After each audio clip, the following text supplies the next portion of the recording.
Hello, my name is Jason Arnett. The title of my project is The Virtual Corner. I teach biology, anatomy, and AP environmental science. So what I did was I created something called the Virtual Corner, and it consists of 4 Oculus Go virtual reality headsets and 4 carrying cases. It's basically just a corner in my room where I keep them on charge so the students can use them during activities. So the main question is, why did I do it? So through this project, I'm trying to increase student engagement in those areas that are more conceptual in science, those areas where you can't physically see something. And it's hard to study something when you can't actually see it. So using the VR headsets, I'm hoping that students will grab a better understanding of some of the content they've learned and actually be able to see it in motion. So how did it work? Student engagement increased greatly. The kids loved them. They were excited to unbox them, they were excited to put them on charge, and they were excited to actually put them on and go through some of the apps that were already downloaded. But at the end of the day, with the flu and now with the coronavirus, time was cut short, and I only seen a minimal improvement in those areas.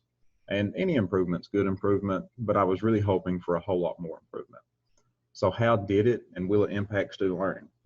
So students are able to visualize in virtual reality those concepts, those topics in biology that are more conceptual.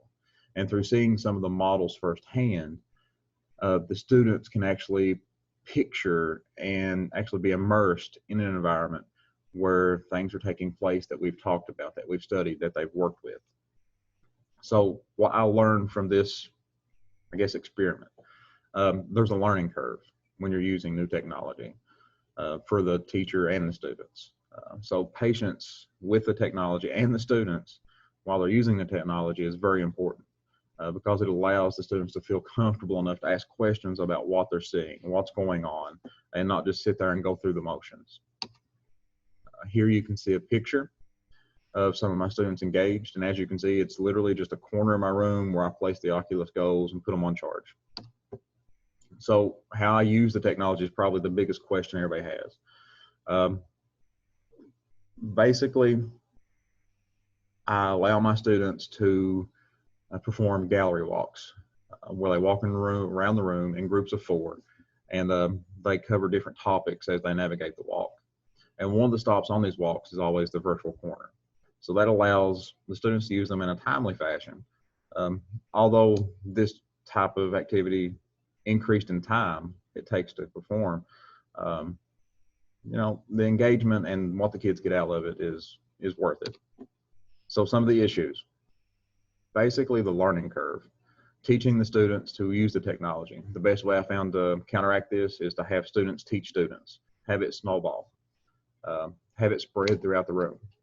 And speaking of spreading, these devices are not as sanitary as I thought.